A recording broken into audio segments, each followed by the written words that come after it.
Keith Tebow from FRCMedia. I hope all of you are having a good day thus far today. We've been talking for the past couple of weeks on how local schools in Fall River are going to be handling the reopening of schools this fall.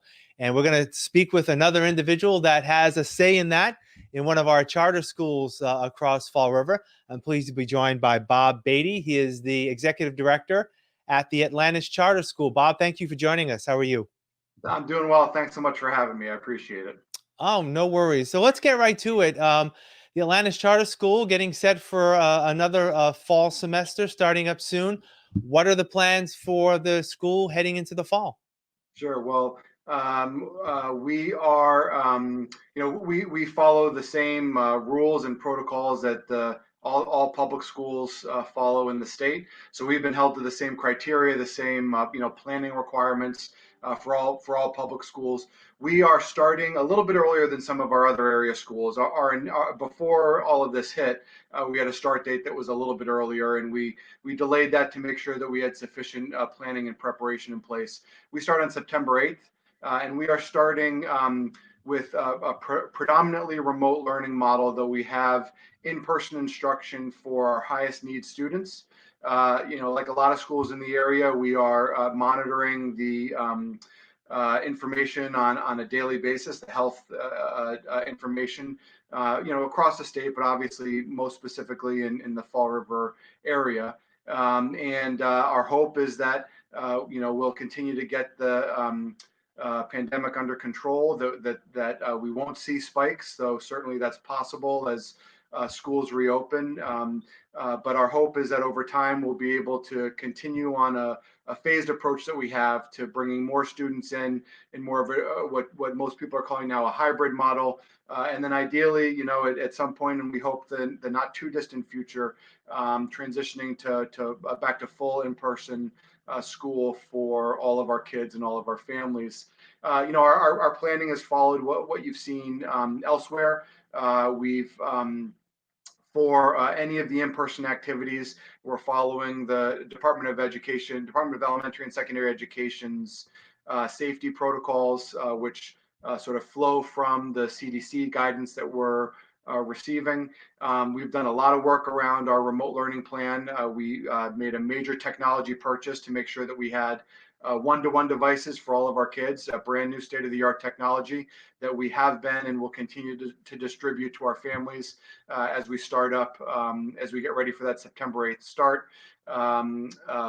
We've been helping families with internet connectivity in the home, and providing as many supports as we possibly can to make sure that our families can hit their ground running starting on September 8th. So in terms of the predominantly remote learning, you said there were going to be some students that are going to be coming back in person. Would those be mainly special education students? I guess what category are those students? Yeah, it's really it's a few categories. It's students, certainly including special education students, ELL students that just we saw truly struggling over the course of the spring with remote learning. We want to make sure that to the extent that we can bring a small number of students safely into the building, we want to prioritize the students with the highest need. I think one of the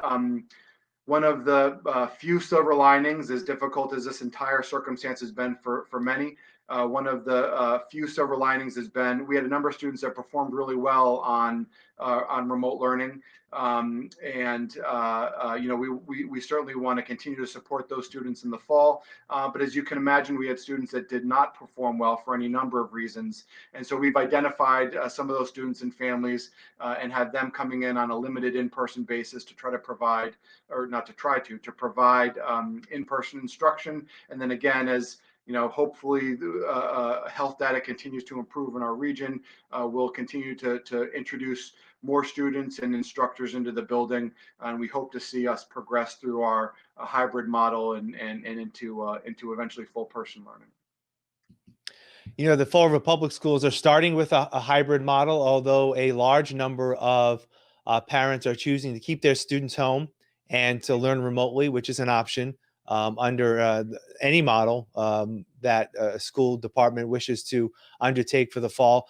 What was the determination in terms of Atlantis Charter going with primarily remote? Was it a factor of not maybe getting the facility up and ready in time? Is it a combination with speaking with parents and teachers? I guess what pushed the decision for you to go primarily remote?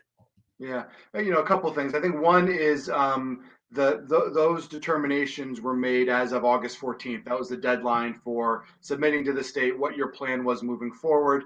The semantics get a little bit difficult here. There are schools that are opening predominantly remotely, but with in-person services for high-need students, like Atlantis is doing, and they're calling that a hybrid model. So the semantics get a little bit messy given how quickly people are working to try to adapt to all this guidance that we're receiving.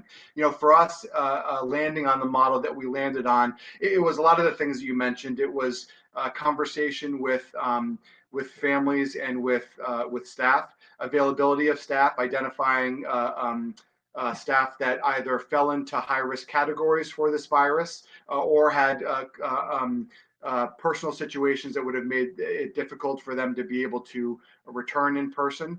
Those same considerations for our students and families as well. We are one district on one campus, so we have kindergarten all the way through 12th grade on one campus. That played a factor, and then certainly the biggest factor has been monitoring the health data in our region. And at the time, right around August 14th, we Atlantis had we had just received the updated guidance from the state around the red, yellow, green, white determinations for cities and towns. Fall River was in the yellow. There was then a report came out that said that Fall River had moved into the red category. That, as you probably know, there was a data error. Fall River moved back into the yellow. So we were really trying to make the best determination that we could make based on communication with families, with staff, and with looking at the data in our area. And that was the determination that we made on August 14th.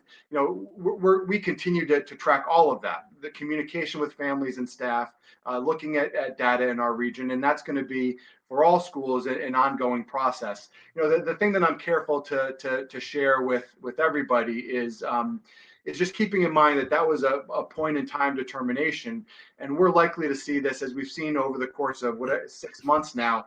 Things change on really a real-time basis, right? So, I think that schools have made their best determination to plan for how they're going to open.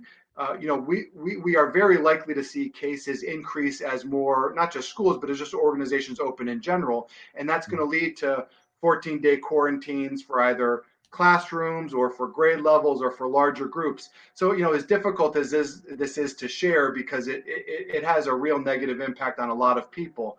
I think we're all coming to the realization that this pandemic is with us for some period of time, and kind of regardless of where schools landed on August 14th, the difficult reality is that we all have to be prepared for continued disruption headed into the foreseeable future.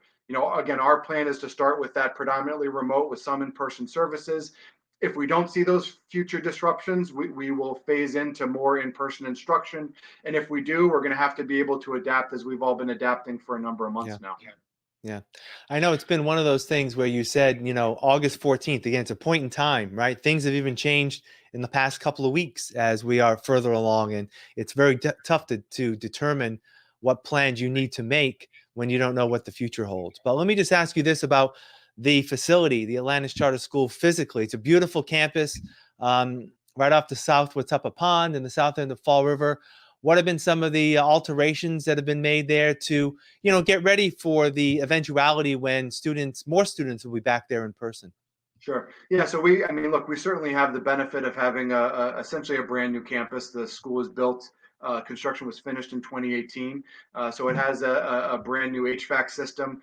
That said, we did contract with our HVAC vendor, to do a complete overview of the system and provide some recommendations on how to improve it, even given the fact that it's brand new. So making sure that the airflow is increased and we're introducing as much fresh air into our space as possible. Upgrading filters to make sure that they're state of the art and are the right the right type for mitigating any kind of viral loads that filters may come across, obviously in particular with respect to COVID-19, but also with respect to influenza. We have modified the building to adjust to the spacing requirements. We've planned for sort of flows of traffic, so we won't see, even regardless of the number of students in a building at any given time and staff, we won't see hallways just sort of haphazardly crowded. There's directions that people are moving so that we're not seeing a lot of cross traffic. And then, the modifications that we're seeing at all schools, right? So schools have done major purchases in terms of PPE for staff and for students, materials such as hand sanitizer and hand washing stations and all those sorts of things. So, we stuck closely to, at a minimum, the guidance that came from the Department of Elementary and Secondary Education, and we've built from there to make sure that the environment there is as safe as it can possibly be. Bob Beatty, the Executive Director of the Atlantis Charter School. Thank you for joining us today. Thank you for providing an update for our audience and also those parents who may be watching. Obviously, the parents of Atlantis already know all this, but it's good to share it with our community as well to see how you're moving forward. And we wish you all the best, and hopefully we can catch up to get an update real soon. I appreciate it. Wonderful. Thank you so much. All right. I want to thank you for joining us here on FRC Media. I'm Keith Tebow. Have a great day.